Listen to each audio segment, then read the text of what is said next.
नमस्कार, मी रुशाली यादव सारंग। 2024 हे निवडणुकांचं वर्ष असल्यानं TV9 मराठीच्या न्यूजरूममध्ये फक्त आणि फक्त पॉलिटिकल फीवर तुम्हाला पाहायला मिळाला। गंभीर चर्चा, टीका-टिप्पणीनं राजकीय वातावरण चांगलंच तापलेलं होतं। मात्र आता निवडणुका संपलेल्या आहेत, वातावरण थोडंसं हलकं-फुलकं होतंय आणि त्यात नववर्षाचं आगमन। मग प्रत्येक फीवर दणक्यात सेलिब्रेट करणारा TV9 मराठी मागे मुळीच राहणार नाही। नववर्षाचं हसतमुखाने आणि उत्साहात स्वागत करण्यासाठी आम्ही तर सज्ज आहोत आणि सोबतच तुम्हाला खळखळून हसवत नववर्षाचं स्वागत करण्यासाठी मुक्काम पोस्ट बोंबिलवाडीची टीम सुद्धा सज्ज आहे। 1 जानेवारीलाच नववर्षाच्या पहिल्याच दिवशी हास्याचा धमाका होणार आहे आणि या सिनेमातले स्टार हास्य कलाकार आज TV9 मराठीच्या स्टुडिओमध्ये आलेले आहेत। चला तर मग त्यांच्याशी गप्पा मारूयात, सिनेमाविषयी त्यांच्याकडून जाणून घेणार आहोत। आपल्या सोबत आहेत परेश मोकाशी सर, त्याच्यानंतर मधुगंधा कुलकर्णी, वैभव मांगले आणि प्रशांत दामले सर। नमस्कार। तुमच्या चौघांचं सुद्धा खूप खूप स्वागत आहे सर। म्हणजे ह्याचा ट्रेलर ज्या वेळेला पाहिलेला होता त्यावेळेला मुळात मला प्रश्न पडला की बोंबिलवाडी म्हणजे आता नेमकं काय आणि त्याच्यात मुक्काम पोस्ट बोंबिलवाडी म्हणजे काय। तर परेश मोकाशी सरांकडूनच सुरुवात करायला मला आवडेल की मुक्काम पोस्ट बोंबिलवाडी म्हणजे तुमच्या 4थ्या नॅशनल अवॉर्डची तयारी आहे। आता ते कोणाला माहिती आहे, पण आता जसं तुम्ही म्हणालात की तुम्हाला हे काय काही कल्पनाच नव्हती, तर ती कल्पना यावी म्हणूनच केलेला हा सगळा अट्टहास आहे। मुक्काम पोस्ट बोंबिलवाडी हे नाटक न पाहिलेली अनेक लोक आहेत ह्या जगामध्ये, तर त्यांना फक्त ते ऐकूनच माहिती आहे हे असं होतं तसं होतं, ते नेमकं काय होतं ते तुमच्या पिढीला कळावं म्हणूनच आम्ही हे केलेलं आहे। पण मग सर का म्हणजे एक नाटक होतं 2001 मध्ये, हे नाटक आलं, खूप चाललं, खूप गाजलं आणि आता 23 वर्षानंतर नाटकाचा पार्ट 2 नाही तर आपल्याला सिनेमा बनवायचा आहे। हे का, केव्हा आणि कधी सुचलं? याचं कारण हीच मंडळी आहेत, त्यांचा म्होरक्या इथे आज बसलेला आहे की तो सतत मागे लागलेला होता की आपण ते परत करूया नाटक। आता ते नाटकाचं कसं होतं की त्यात 10-12 प्रमुख पात्र होती। तर आजकाल कसं एक 4-5 प्रमुख पात्रांची नाटकं करणंच ते जरा एक गणितात बसतं, तर 10-12 प्रमुख पात्रांचं नाटक आणि ते सगळं आंतरराष्ट्रीय वातावरण वगैरे ते सगळं आज नव्याने उभं करणं जरा अवघड वाटायला लागलं मला। आणि म्हणून म्हटलं की नाही ते नाटक काही होणार नाही, ते जरा अवघड वाटतंय, आपण असं करूया ना, चित्रपट करूया त्याचा। असं मी ह्याचा ससेमिरा चुकवण्यासाठी बोलून बसलो, तर ते दुसऱ्या बाजूने माझ्या अंगलट आलं। मग आता दर दिवशी परत ते फोन सुरू झाले की अच्छा म्हणजे झाली का स्क्रिप्ट झाली, पण तुम्ही बोललात म्हणजे आता तुम्ही करणारच हे त्यांना म्हणजे करणार हे त्याला माहिती आहे। हो, आणि त्यामुळे मग मला गंभीरपणे ते घ्यायला लागलं आणि ते मग मी लिहायला सुरुवात केली। सुदैवाने काही कल्पना सुचल्या आणि चित्रपटाची संहिता आकाराला आली आणि मग मी सुटकेचा श्वास सोडला। मग कॅरेक्टर्स काही ॲड ऑन झालेल्या त्याच्यामध्ये? हो, अर्थातच 1-2 नवीन पात्र आहेत, पण त्यापैकी चर्चिल हे पात्र आहे, कारण हिटलर विरुद्ध चर्चिल असाच सगळा सामना झालेला होता दुसऱ्या महायुद्धामध्ये। आता आपल्याला माहितीच आहे 1942 हा काळ दुसऱ्या महायुद्धाचा काळ आहे आणि आपल्याकडे स्वातंत्र्य चळवळीचा पण काळ आहे। तर ह्या 2 ऐतिहासिक घटनांची गंमतशीर भेळ आपल्याला ह्या नाटकामध्ये पाहायला, ह्या सिनेमामध्ये पाहायला मिळाली।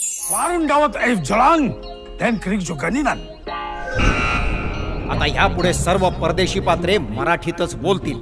प्रॉब्लेम हा वर्ड माझ्या डिक्शनरीत नाही आणि शुद्ध मराठीतच बोलतील। विन्स्टन चर्चिल मराठी आता विन्स्टन चर्चिल नाव आहे ना माझं, ते कसं ट्रान्सलेट करणार? ती गंमतशीर भेळ म्हणण्यापेक्षा म्हणजे हे नेमकं काय, ट्रेलर पाहिल्यावर तर प्रश्न हा पडला। प्रशांत सर, म्हणजे एक हिटलर म्हटला तर जे चित्र रंगवलं गेलेलं आहे त्यांच्याविषयी जितकं पुस्तकांमध्ये वाचलं आहे, जेवढे फिल्म्स आलेले आहेत तेवढं बघितलं तर तो कसा होता? तो एक स्ट्रिक्ट होता, एक गुडगुडीत हसऱ्या चेहऱ्याचा हिटलर आम्हाला पाहायला मिळतोय। तर म्हणजे हे समीकरण कसं, एकतर बोंबिलवाडी त्याच्यामध्ये हिटलर, त्या भूमिकेविषयी तुम्ही काय सांगाल? नाही, आता यांनी सांगितल्याप्रमाणे 1942 स्वातंत्र्य संग्राम, 42 वर्ल्ड वॉर आणि बोंबिलवाडीमध्ये होणारं नाटक असं तो त्रिवेणी संगम आहे आणि मुळात विनोद निर्मिती करणं हे फार अवघड आहे, बरोबर, अतिशय अवघड गोष्ट आहे। आणि त्यात अशा पद्धतीचा विनोदी चित्रपट करणं म्हणजे तुम्ही ज्यांनी बोंबिलवाडी बघितलेला आहे त्यांना कळेल की ॲब्सर्ड विनोद म्हणजे काय किंवा तिरकस विनोद म्हणजे काय। तर बोंबिलवाडीवर चित्रपट काय झालं होतं, मी मधुगंधाला म्हटलं की मला एक निगेटिव्ह शेड करायची आहे, रोल करायचा आहे, कधी काय चांगलं आलं तर मला सांग, असं मी 6-8 महिन्यापूर्वी तिला बोललो होतो.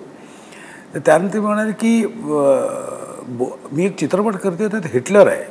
आता हिटलर म्हटलं डेफिनेटली निगेटिव्हच असणार, म्हणजे कारण आपल्याला ते आपल्यासमोर जो इतिहास आपण जो वाचलेला आहे तो सगळा नाझीचा आणि तो सगळा तो इतिहास म्हणजे निगेटिव्ह इतिहासच आहे. मी म्हटलं इतकी निगेटिव्ह शेड आहे माझी. ती म्हणे नाही तुला हिटलर करायचं पण तो कॉमेडी करायचा आहे. अरे म्हटलं अरे मी दिसेन का तुला कुठल्या तरी अँगलने मी हिटलर दिसेन का? मग तिने म्हणे नाही नाही दिसशील. मग लगेच तिने यायच्या मदतीने तू हिटलर म्हणून कसा दिसशील हे चित्र पाठवून दिलं. मग मी विचार केला की मला परेशबरोबर काम करायचं होतं. मुळात मला मी दिसेन का हा पहिला प्रश्न होता. तो प्रश्न सुटल्यानंतर मला परेशबरोबर काम करायचं होतं. कारण परेश एकतर मी खूप वर्षांनी चित्रपट करत होतो, म्हणजे मुंबई पुणे मुंबई 3 नंतर म्हणजे 6-7 वर्षानंतर चित्रपट करत होतो. आणि मी म्हटलं की एक चांगला चित्रपट, एक वेगळा चित्रपट आणि मुळात नाटकावर बेतलेला चित्रपट, नाटक मला माहिती होतं. त्यामुळे ॲब्सर्ड विनोद असलेला चित्रपट अनेक वर्षात मराठी चित्रपटांमध्ये आलेले नाही आहे. त्यामुळे हा ॲब्सर्ड विनोद करायला मला खूप मजा येते. आता ह्याच्यात ॲब्सर्डिटी किती आहे मी सहज ह्याला विचारलं परेशला काय वन लाईन काय आहेत माझ्या रोलची. तर त्याने मला सांगितलं की काही खास वन लाईन नाही आहे. तू जर्मनीहून निघतो, म्हणजे हिटलर जर्मनीहून निघतो इंग्लंडला जायला आणि वाटेत त्याचा एक लेफ्ट टर्न चुकतो आणि चुकून तो बोंबिलवाडीत येतो. आता या वाक्यातच खूप ॲब्सर्डिटी आहे. असा कसा लेफ्ट टर्न चुकेल आणि तो बोंबिलवाडीत काय येईल आणि मुळात म्हणजे कळलं का? म्हणजे सिनेमा म्हणजे चित्रपट बनवताना त्याला जे काही चेंजेस करावे लागतील ते करावे लागलेच असणार आहेत. पण गाभा काय असावा, त्याच्या विनोदी निर्मिती कशी असावी, कुठल्या पद्धतीची असावी, महायुद्ध म्हणजे जागतिक महायुद्ध, आपली स्वातंत्र्य चळवळ, नाटक हे कसं एकमेकात पायात पाय कसे घालता येतील हा खूप विचारपूर्वक त्याने तो विचार केलेला आहे. आणि शूटिंग करताना आम्हाला ते जाणवलं की हे फार तरी अगदी डिटेलिंग केलेलं आहे प्रत्येक गोष्टीचं. आणि ते सुद्धा कुठल्याही वादाच्या भोऱ्यामध्ये न अडकता. त्या हिटलरनी लोकांना रडवलेलं होतं. हा विनोदी हिटलर पण डोळ्यातून पाणी काढणारे, खूप हसल्यानंतर जे पाणी येतं ते परफेक्ट, हसवून पाणी काढणारे. परफेक्ट. स्वतः विमान चालवत जपानला जाणार आहे. मी येत आहे, मला धडे बसतात, मला विमान लागतं.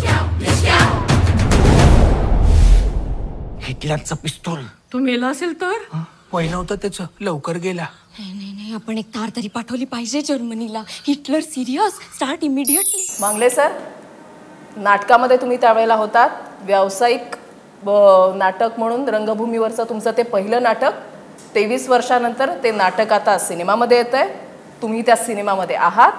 कुठला फॉर्म सर्वात जास्त आवडतो, म्हणजे नाटक की सिनेमा? नाही, खरं सांगू का, त्या दोन्ही माध्यमांची बलस्थानं वेगवेगळी आहेत. तिथे काम करण्याची पद्धतही थोडी बदलते. पण मजा कुठे येते तर मजा दोन्ही ठिकाणी येते. असं काही नाही आहे की हे जास्त बेटर का ते जास्त बेटर.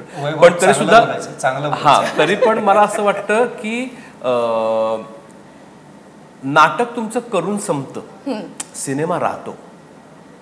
बरोबर. आणि तो खूप आयुष्यभर राहतो प्रेक्षकांबरोबर आणि आपल्याबरोबर सुद्धा.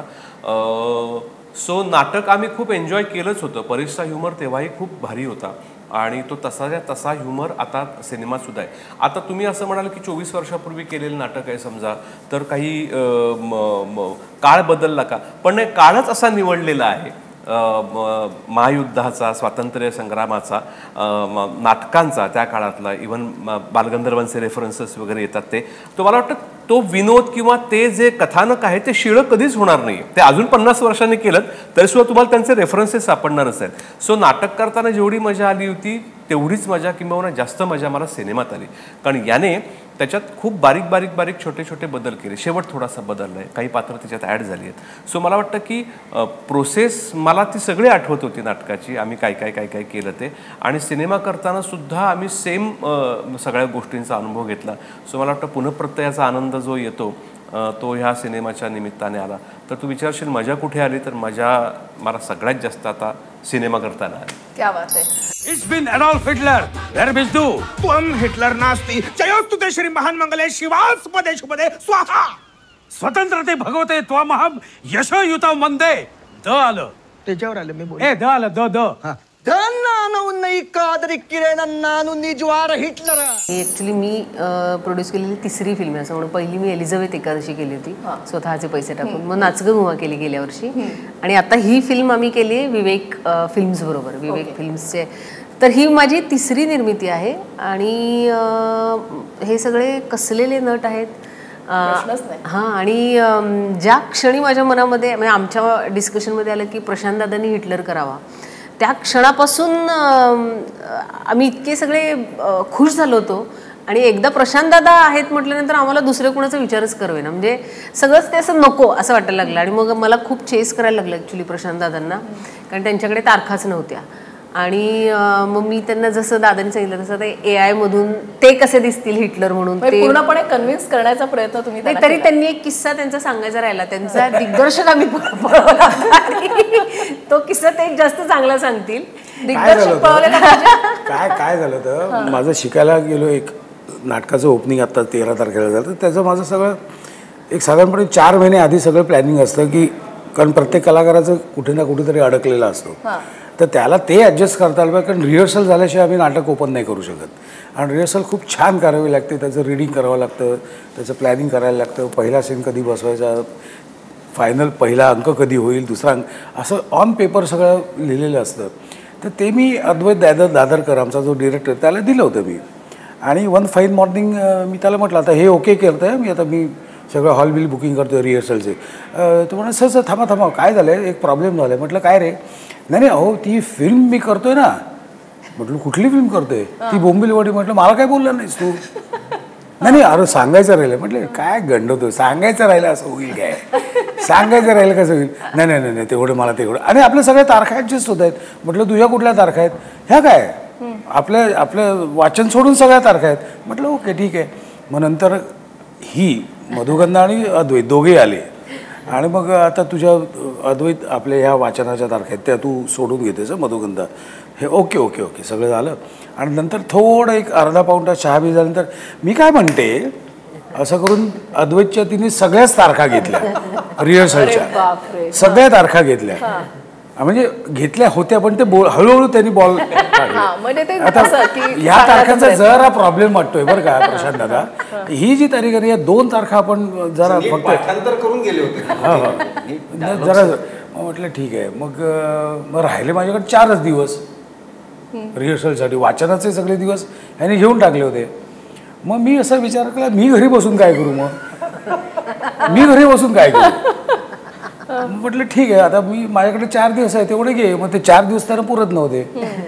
मग त्यांनी हळूच अजून 1-2 दिवसांनी काय झाले मुंबईत ना लोकेशन मिळत नाही आहे हे मला सगळं माहिती होतं. म्हणजे मी हे सगळे पिक्चर हे सगळं बघितलेलं असल्यामुळे चित्र मला माहिती होतं हळूहळू पुढे ती काय बनणार आहे.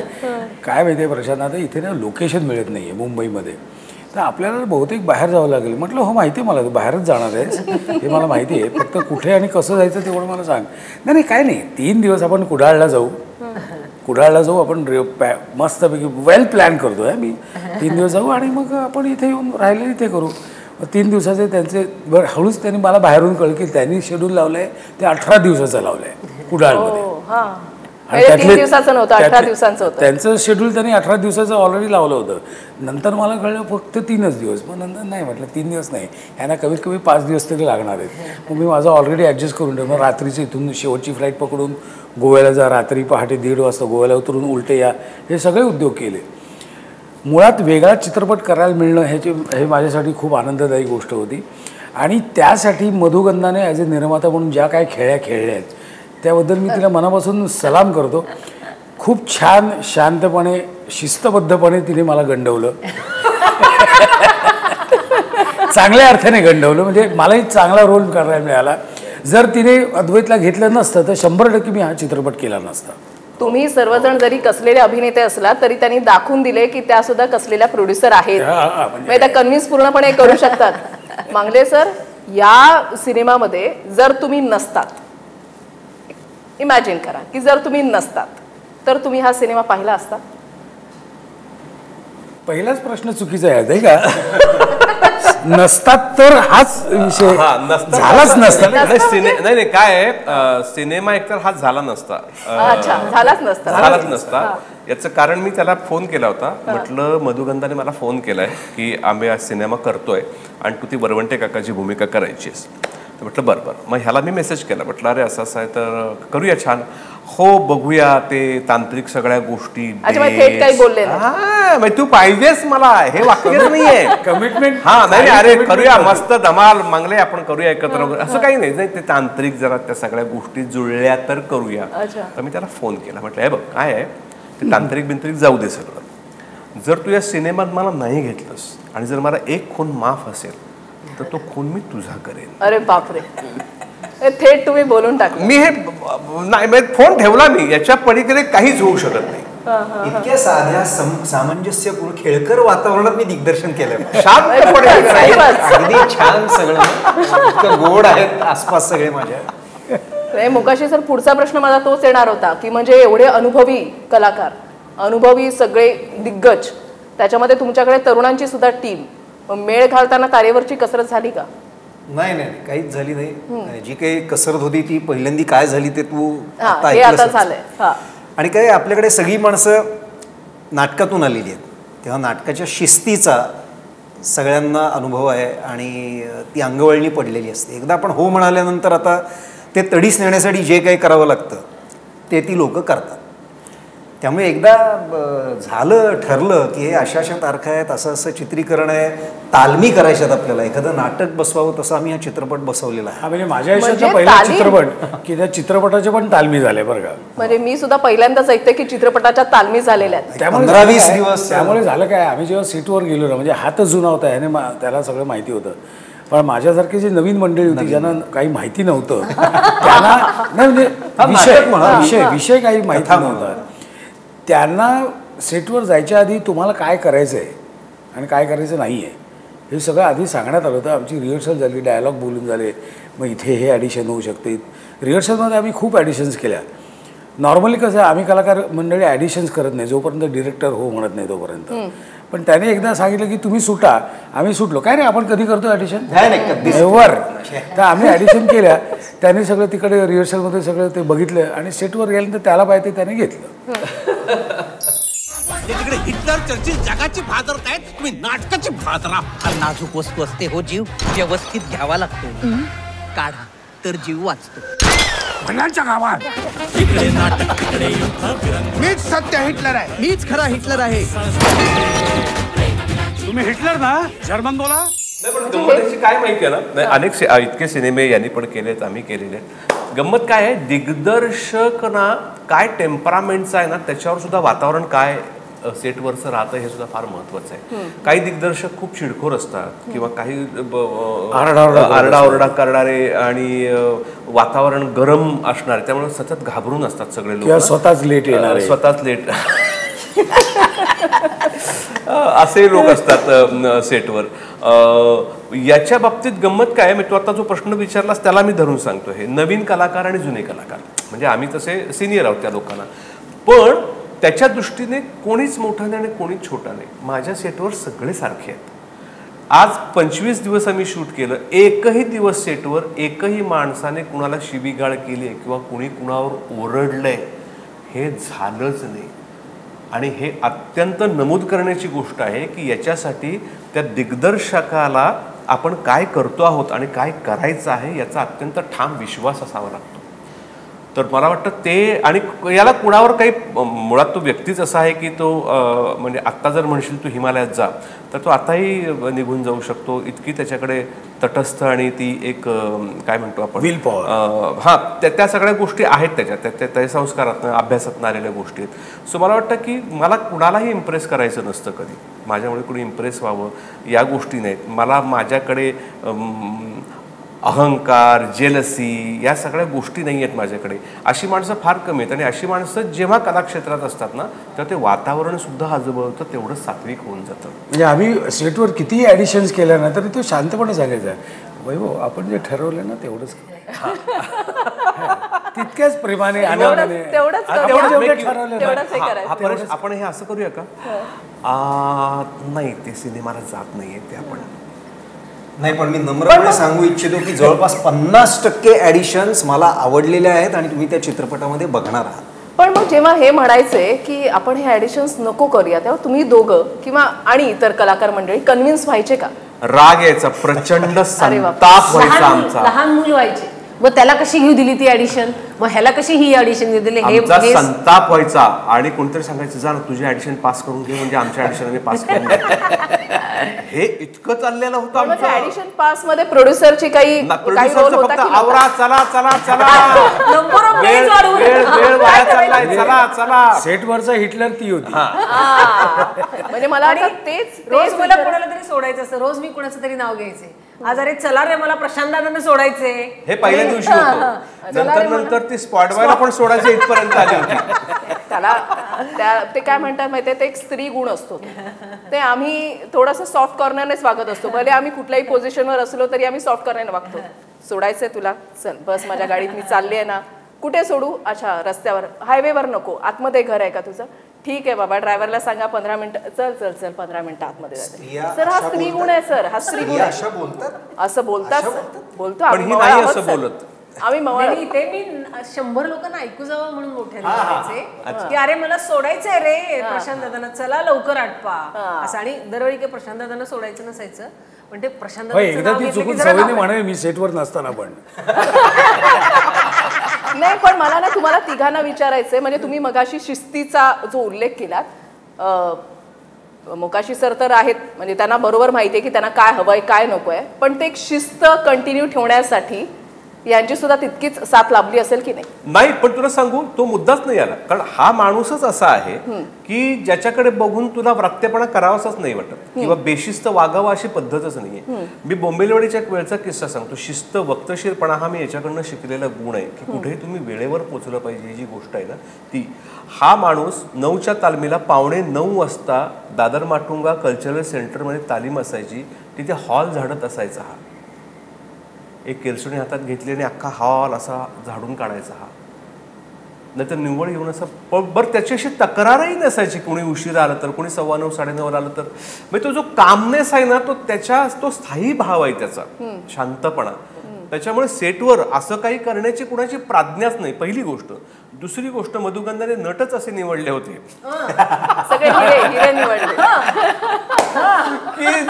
की जे शिस्तशीर आहेत आणि आपल्याला डोईजड होणार नाही.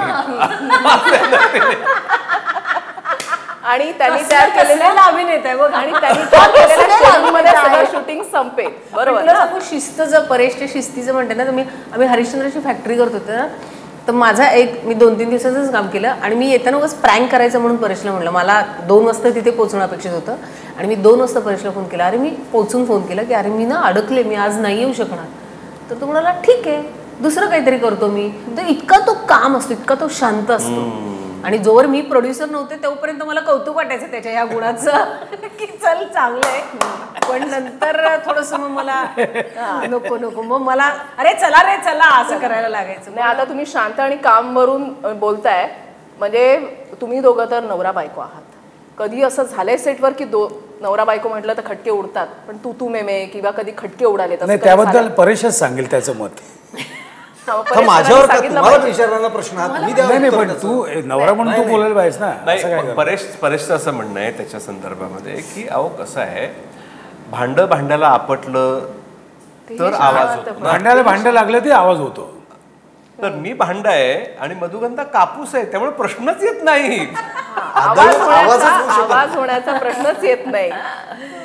प्रशांत सर, या ह्याच्यामध्ये बघतोय तुम्हाला, म्हणजे मी जेव्हापासून मला समजायला उमजायला लागलं, प्रशांत दामले म्हणजे पूर्ण मिशीमधली व्यक्ती, म्हणजे तुमचा हेच बॉडी हे आणि पाहिलेलं आहे मी. याच्यामध्ये अक्षरशः हे मध्येपर्यंत म्हणजे अर्धी मिशी. घरातल्यांनी काही असं हे नाही म्हटलं की अरे हे काय? घरातले नाही, मी स्वतः मिशी काढल्यानंतर कोण आहे रे असं झालं होतं. अरे बापरे. मग काय, मी मिशी काढून घरी गेलो ना, तेव्हा माझी धाकटी मुलगी आता 31-32 वर्षाची आहे. त्या मुलीने मला विदाऊट मिशी कधी बघितलंच नव्हतं, मलाही आठवत नाही. मी 87 साली एक चित्रपट केला होता सगळीकडे बोंबाबोंब नावाचा. मी अशोक मामा वगैरे त्या चित्रपटात मी डान्स मास्टर काम केलं होतं. त्यावेळी 87 मध्ये मी मिशी काढली होती, त्याच्यानंतर आत्ता मिशी काढली. आणि जेव्हा तुम्ही मिशी काढली आणि तुम्ही सेटवर गेलात तेव्हा सेटवरचे रिॲक्शन्स काय होते? असे होते. आणि घरी सुद्धा गेल्यानंतर अरे बाबा हे बघ.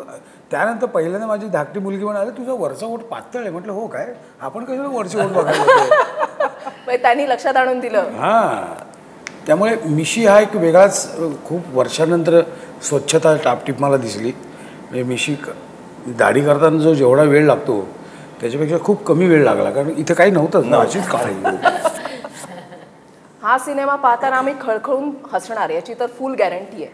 मात्र मांगले सर, याच्यामध्ये तुमची भूमिका जर याच्यामध्ये पाहिली तर तुम्हाला ज्या वेळेला बघतो त्यावेळेला आता मांगले आहेत त्याच्यामुळे काही ना काही वेगळं याच्यामध्ये पाहायला मिळणार, किंवा ह्या सिनेमामध्ये मांगलेंचं नाव आलं की त्याच्यामध्ये काही ना काही वेगळं पाहायला मिळणार. म्हणजे हे डोक्यामध्ये अगदी गाठ बांधून ठेवलेलं आहे.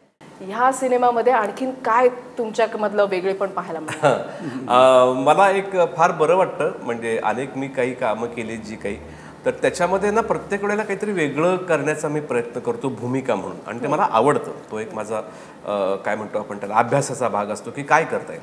आता बोंबिलवाडीमध्ये वरवंटे आहे तोच सिनेमामध्ये आहे, तर मी असा विचार केला की काय करता येईल वेगळं सिनेमा म्हणून याच्यामध्ये की जे अजून जरा ठसठशीत असेल.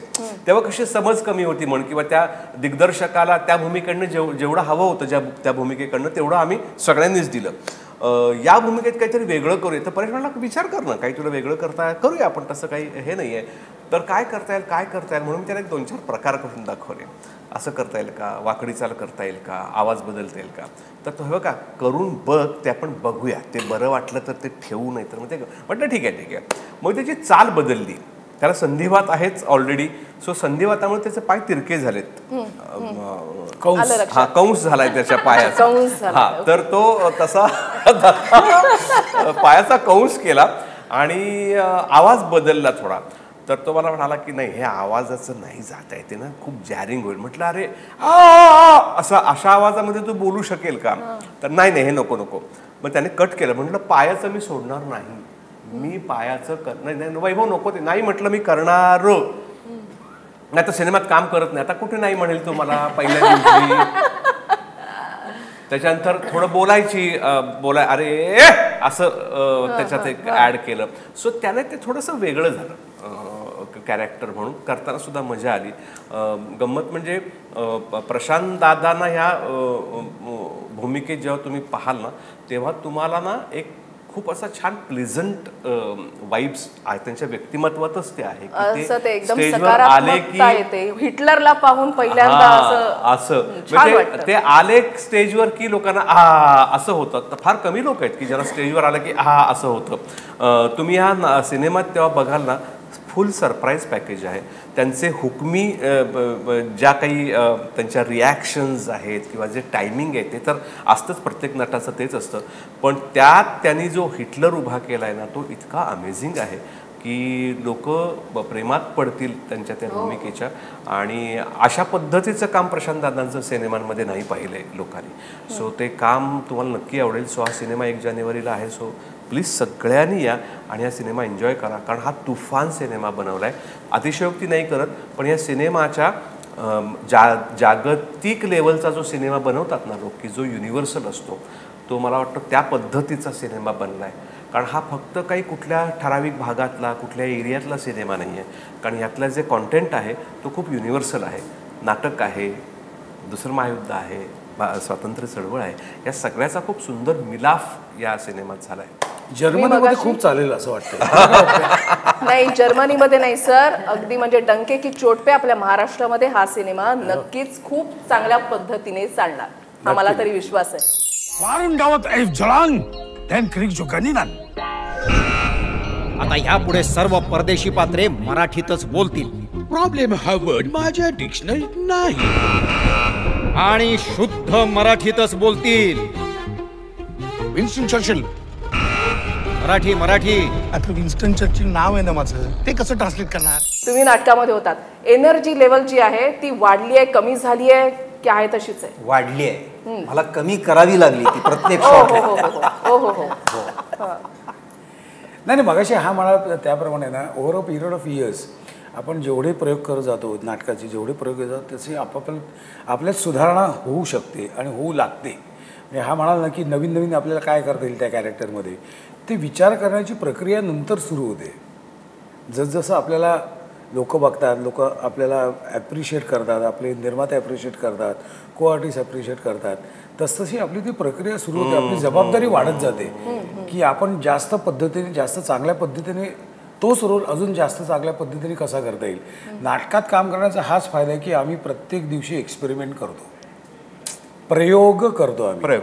आजचा प्रयोग, आजच्या प्रयोगाला जे लाफ्टर्स मिळालेत किंवा ज्या रिएक्शन्स मिळाले आहेत त्याच रिएक्शन उद्याच्याही प्रयोगाला मिळायला पाहिजेत आणि प्लस 2-3 नवीन लाफ्टर मिळायला पाहिजेत. तर आम्हाला तो प्रयोग करायचा एक आनंद वेगळा मिळतो. मांगले सर, तुम्ही गाणं गायलं या सिनेमात? मग ते आता पण इथे झालं तर खूप छान वाटेल. आता गाणं म्हणजे माझी पर्सनल रिक्वेस्ट. गाणंच नाहीये ते, मध्ये ऍटलीस्ट आहे कवितेच्या 4 ओळी किंवा गाणं नाही. ते जे काय इंग्लिश भाषा कठीण कितीही, कशी करावी क्रांती, नाटक करुनी जेरिस आणू, गोऱ्यांची गच्छंती, हा गोऱ्यांची गच्छंती, हा गोऱ्यांची गच्छंती. क्या बात आहे, क्या बात आहे, क्या बात. कसलेले अभिनेते या सिनेमामध्ये आहेत? 1 जानेवारीला तुमचा सिनेमा प्रदर्शित होतोय. रसिक प्रेक्षकांना काय आवाहन कराल? प्रशांत सर.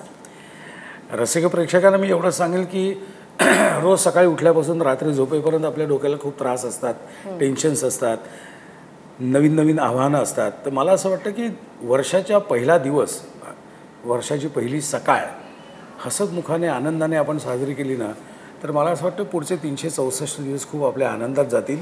हसून सुरुवात करा आणि कुठल्याही मानसिक तणावावर हसण्यासारखा दुसरा उपाय नाही. त्यामुळे हसणं हे आयुष्यात सगळ्यात महत्त्वाचं आहे आणि म्हणूनच मी हसरी नाटकं करतो. हा सिनेमा पाहायलाच पाहिजे. याचा कारण हा सिनेमा वेगळा नाही म्हणणार मी.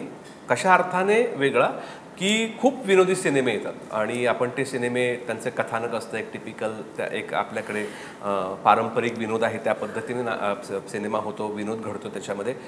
याच्यात तसा विनोद ऐकतच नाही. याच्यातला जो ह्युमर आहे, यातला जो विनोद आहे, हा परेश मोकाशीचा खास असा त्याच्या शैलीचा विनोद आहे आणि आम्ही त्याच्या शैलीमध्ये सगळे फिट बसण्याचा प्रयत्न केलेला आहे आणि त्याची कॅरेक्टर्स आम्ही त्याच्या विनोदाच्या माध्यमातून फुलवलेली आहेत. सो हा वेगळा त्यासाठी सिनेमा आहे. सो हा सिनेमा तुम्ही पाहिला पाहिजे. कारण पुन्हा एकदा मी सांगतो की आपण चांगल्या निर्मात्यांच्या, चांगल्या दिग्दर्शकांच्या पाठीशी आपण उभं राहिलं पाहिजे. कारण ते सातत्याने चांगले सिनेमे बनवत आलेले आहेत आणि त्यांची इच्छा चांगले सिनेमे बनवण्याचीच आहे. सो आपण सिनेमा पाहिला तर त्यांचं अर्थकारण सुधारेल, अर्थकारण सुधारलं तर ते अजून चांगले सिनेमे आपल्यासाठी बनवतील आणि मराठी इंडस्ट्री आपसुकच तिला लिफ्ट मिळेल. सो त्यासाठी आणि विनोदासाठी हा सिनेमा नक्की पहा. आणि मराठी सिनेमे फक्त नॅशनल, राष्ट्रीय पातळीवर नाही तर आंतरराष्ट्रीय पातळीवर सुद्धा पोहोचले पाहिजे. त्याच्यासाठी हा सिनेमा तर पाहिलाच पाहिजे. 100%. सर, हा सिनेमा तुम्ही बनवलेला आहे, एक युनिक सिनेमा आहे. मी मगाशी म्हणजे पहिलाच प्रश्न मी तुम्हाला विचारलेला होता की हा 4था नॅशनल अवॉर्डसाठी सिनेमा. त्याची अर्धांगिनी म्हणून त्याच्या वतीने मीच उत्तर देते या प्रश्नाचं. द्या प्लीज.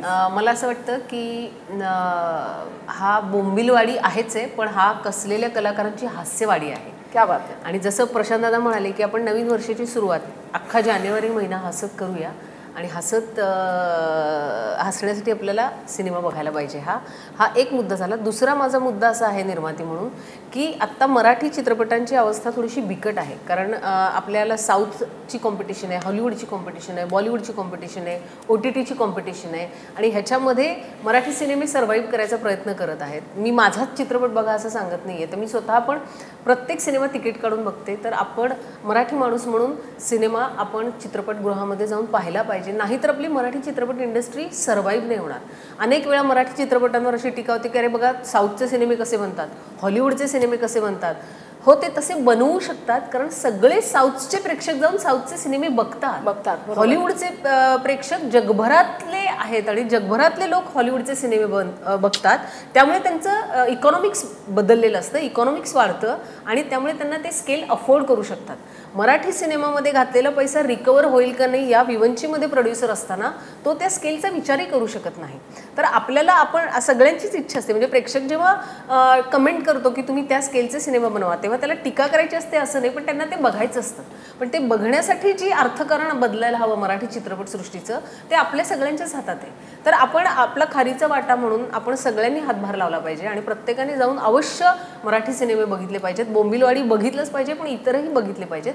तर मराठी चित्रपटसृष्टीला आर्थिक बळ येईल आणि अजून चांगले चांगले कॉन्टेंट, कारण आपल्याकडे कॉन्टेंट खूप आहे, आपल्याकडे बजेट नाही आहे आणि ते बजेट नाही आहे कारण त्याचं इकॉनॉमिक्स नाही आहे.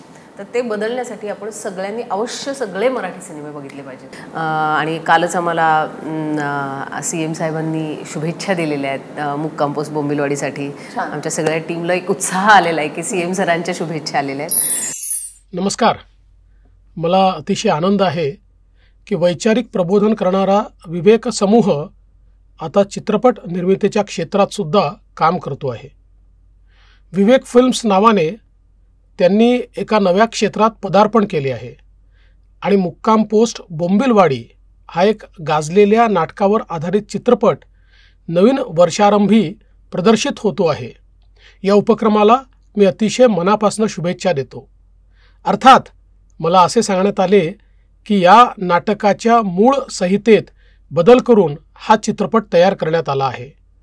राष्ट्रीय पुरस्कार विजेते परेश मोकाशी यांनी पुढाकार घेत प्रशांत दामलेंसारख्या दिग्गज कलावंतांना सोबत घेतले आहे. विवेकचे हे नवीन क्षेत्रातील पदार्पण लक्षवेधी ठरेल असा मला विश्वास आहे.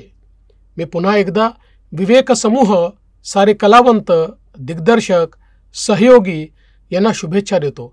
जय हिंद, जय महाराष्ट्र. आताच्या रसिक प्रेक्षकांची एक आवड आहे की ती म्हणजे त्यांना सरळ साधे सोपे विषय जे आहेत ते फार भावतात. नुकताच आपल्या मराठी भाषेला अभिजात भाषेचा दर्जा मिळालेला आहे. मात्र मराठी सिनेसृष्टीमधले आता ज्या पद्धतीने विषय आपले हाताळले जातात, साधा सरळ सोपा विषय असतो तो मनाला भावतो. बोंबिलवाडी हा सिनेमाचा ट्रेलर पाहिल्यानंतर असं वाटतंय की ज्या ठिकाणी प्रशांत सर आहेत, ज्या ठिकाणी मांगले सर आहेत, मोकाशी सरांचा हा सिनेमा आहे आणि एक लेडी बॉस निर्माती आहे, तर हा सिनेमा जो आहे तो प्रत्येकानं थिएटरमध्ये जाऊनच पाहिला पाहिजे. कारण जर आपण म्हणतो की आपली मराठी भाषा जगली पाहिजे, जपली पाहिजे, तर आपले मराठी सिनेमेसुद्धा आंतरराष्ट्रीय पातळीवर गेले पाहिजे. आणि तुम्हाला चौघांनासुद्धा 1 तारखेला हा सिनेमा प्रदर्शित होतो आहे. तुम्हाला चौघांनासुद्धा तुमच्या संपूर्ण टीमला आमच्या TV9 मराठीकडून खूप खूप खूप मनापासून शुभेच्छा. धन्यवाद. आम्हाला जायच्या आधी तुम्हाला एक प्रश्न विचारायचा आहे. गेला महिना दीड महिना तुम्ही फक्त राजकारणच हा विषय होता. सर, महिना दीड महिना नाही सर, वर्षभर हा लोकसभा विधानसभा हा राजकारणाचा विषय होता. आज तुम्हाला कसं वाटलं वेगळ्या विषयात? मी तुम्हाला मनापासून, अगदी मनापासून सांगते सर. काल जेव्हा आम्हाला माझ्या सिनियरने सांगितलं की तुला या सिनेमाच्या टीम सोबत गप्पा मारायच्या, मी म्हटलं सिनेमा काय? तर म्हणाले मुक्काम पोस्ट बोंबिलवाडी. मी म्हटलं हे काय? तर मला म्हणाले तू बघितला.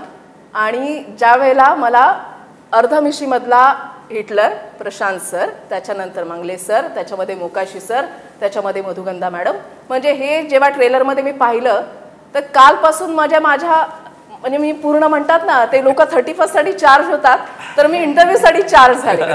म्हणजे मला एवढं छान वाटलं की खूप महिन्यांनी एक असा इंटरव्ह्यू TV9 मराठीच्या स्टुडिओमध्ये होतोय ज्याच्यामुळे एक वातावरण हलकं फुलकं होणार आहे. मला छान वाटतंय. म्हणजे माझी एक अँकर म्हणून नेहमीच एक अपेक्षा असते, रिफ्रेश झाली असेल, फुल रिफ्रेश झाली सर. आणि अँकर म्हणून मी नेहमी फील करत असते की जर मी समोर काही बातमी देत असताना जर ती मी मनापासून वाचली तर ती समोरच्याला भावेल. तर तसंच हा शो माझ्या मनामधले प्रश्न, जे लोकांच्या मनामध्ये प्रश्न पडलेले आहेत, असा जर मी विचार करून जर विचारले किंवा मांडले तर ते लोकांना सुद्धा भावतील. आणि त्याच ह्याने तुम्हाला जे मी आज 4 प्रश्न विचारलेले त्याच भावनेमधून विचारलेले आहेत. आणि खरंच मला खूप रिफ्रेश झाल्यासारखं वाटलं. Thank you so much. आणि पुन्हा एकदा तुमच्या सर्व टीमला खूप साऱ्या शुभेच्छा. सगळ्यांना नवीन वर्षाच्या शुभेच्छा. Thank you sir, thank you so much. आणि या खास संवादानंतर, या खास कार्यक्रमानंतर आता वेळ झाली इथेच थांबण्याची. पाहत रहा TV9 मराठी.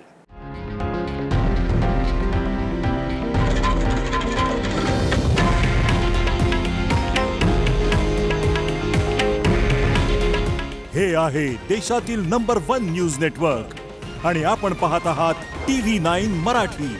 काळजी तुमची, हित महाराष्ट्राचं.